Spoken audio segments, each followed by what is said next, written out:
to safeguard America's borders, thereby protecting the public from dangerous people and materials while enhancing the nation's global economic competitiveness by enabling legitimate trade and travel.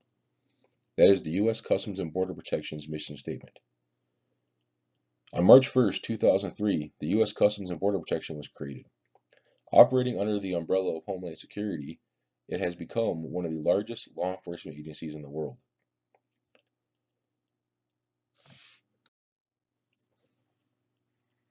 The U.S. Customs and Border Protection, or CBP, operates from coast to coast and in several countries where we have ports of entry.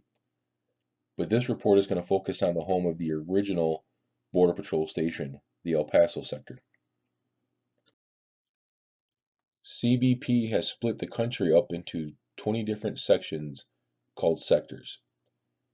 The El Paso sector is composed of the entire state of New Mexico and the westernmost portion of Texas to include El Paso County. Each sector's mission and terrain is so different that each sector is allowed to compose and maintain their fleet in the way that they see fit. At an average elevation of 4,500 feet and temperatures averaging over 100 degrees in the summertime, the El Paso sector is composed of some of the most harsh and unforgiving terrain in North America. The El Paso Sector Fleet Office categorizes their equipment in two different categories: standard equipment and gray area equipment. Standard equipment consists of all of the trucks and SUVs, standard cars, police interceptors, vans, medium-duty recovery vehicles, heavy-duty trucks, passenger buses, and semis.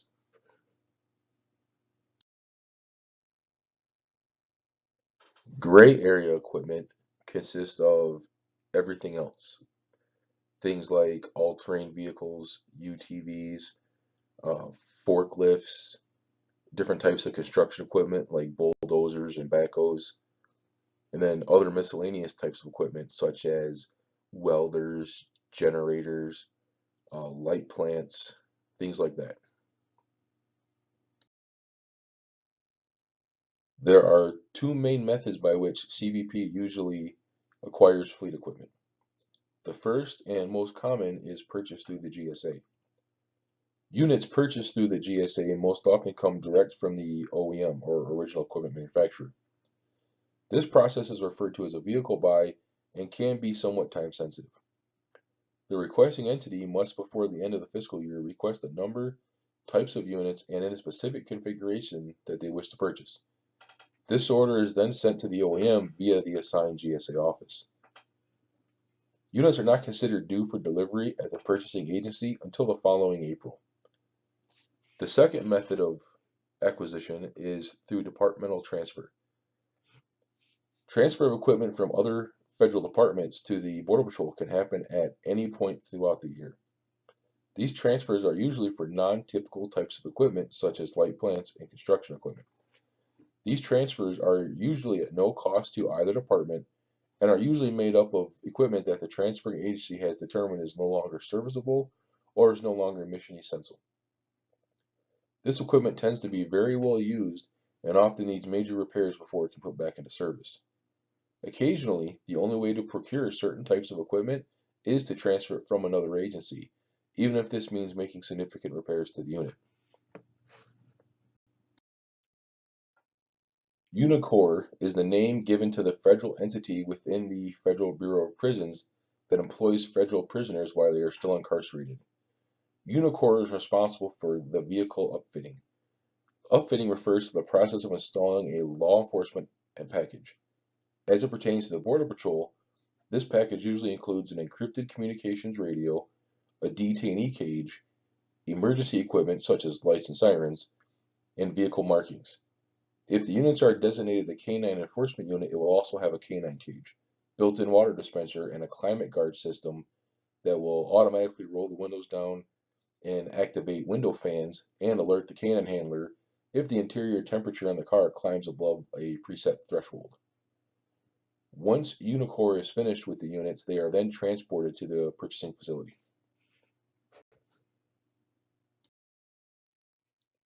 The El Paso sector performs virtually all of their maintenance and repair in-house.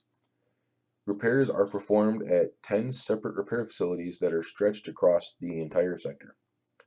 The types of repairs performed range from oil changes and tire changes to major component overhauls such as engine and transmission rebuilds. Some repairs are sourced externally, however.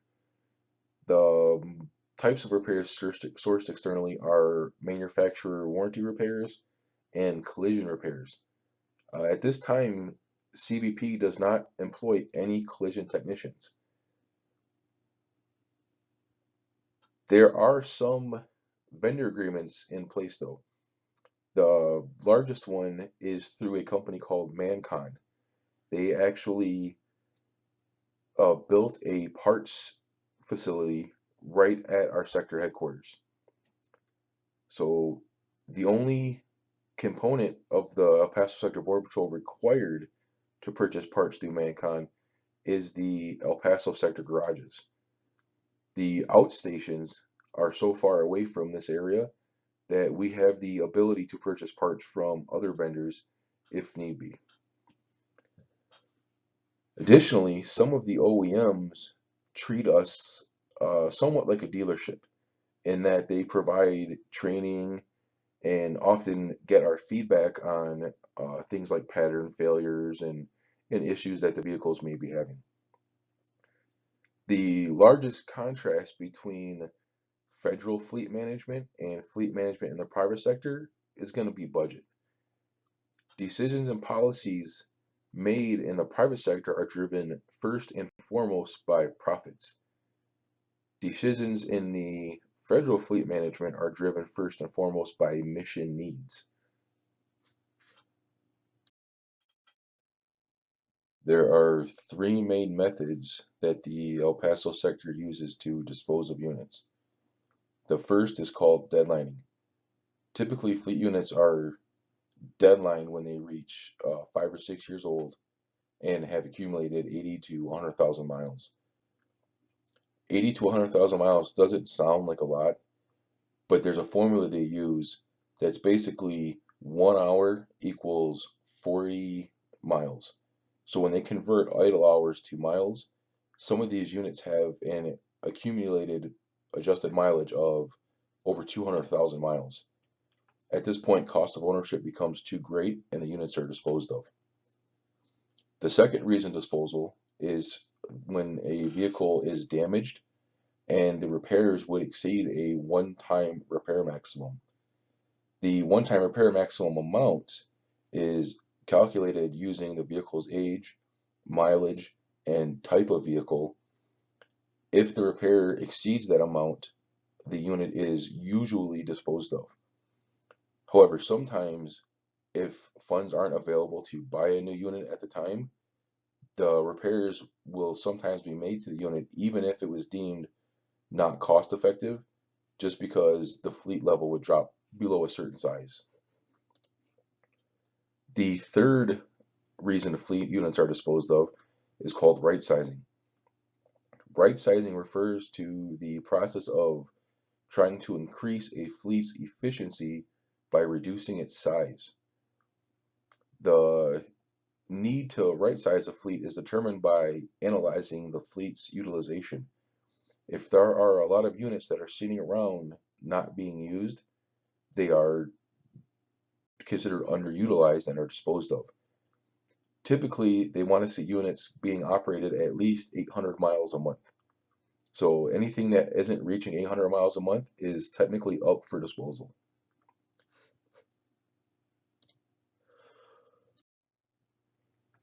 The main problem with right sizing is that the vehicles considered eligible for right sizing are usually in the best shape. So they take a large portion of the best mechanically sound units in the fleet and they sell them. And that can sometimes have a detrimental impact on the fleet's operational readiness rate.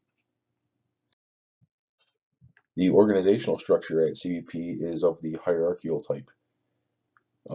This method is not necessarily the most um, efficient, but it is the one that they use. Currently, in the El Paso Sector Fleet Office, the starting at the top and working your way down, there are the Director of Logistics, the Branch Chief of Fleet Operations, the Deputy Branch Chief of Fleet Operations, and an Automotive Supervisor, an Automotive Mechanic Supervisor, an Automotive Mechanic, a Tool and Parts Attendant, and then mixed throughout all of those is the mission support personnel. Those would be the people who take care of various admin duties. There are many career opportunities available to graduates of the AMGT program. There are basically two main pay grades, and each job falls into a certain pay grade. The WG pay grade is going to consist of all of the mechanic supervisors, maintenance supervisors, the tool and parts attendants, anything that would be considered blue collar, like a skilled trade. The GS pay scale is going to be all of your higher leadership and all of your mission support personnel. So people who perform mostly admin type functions. There are some big differences between the two pay scales. The biggest difference is going to be how fast you advance from the bottom of the pay scale to the top.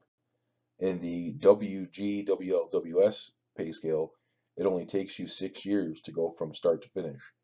In the GS, it takes you 18 years.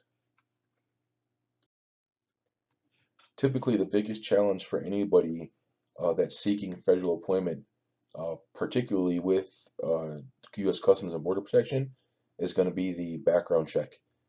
You have to live a pretty clean life to pass this background check. If you were interested in applying for U.S. Customs and Border Protection as a mechanic or anyone in the fleet personnel, some of the qualifications they look for are the ASC certifications and, like I mentioned before, the background check and people who have a clean record. If you're interested in applying, the place to do so would be usajobs.gov. You go there, you can search by department, you can search by job type. It's pretty easy to navigate that website. The biggest thing you want to watch out for is the resume format. The way you format a resume for a federal job is completely different than the way you format a resume for a job in the private sector. There's really good information on how to do it on the USA Jobs website. And I put links to not only the website, but where the resume information is, and it's on this slide. If anybody has any questions regarding this presentation, please feel free to leave them in the discussion board post below, and I will do my best to get back here and answer them for you. Thanks for watching.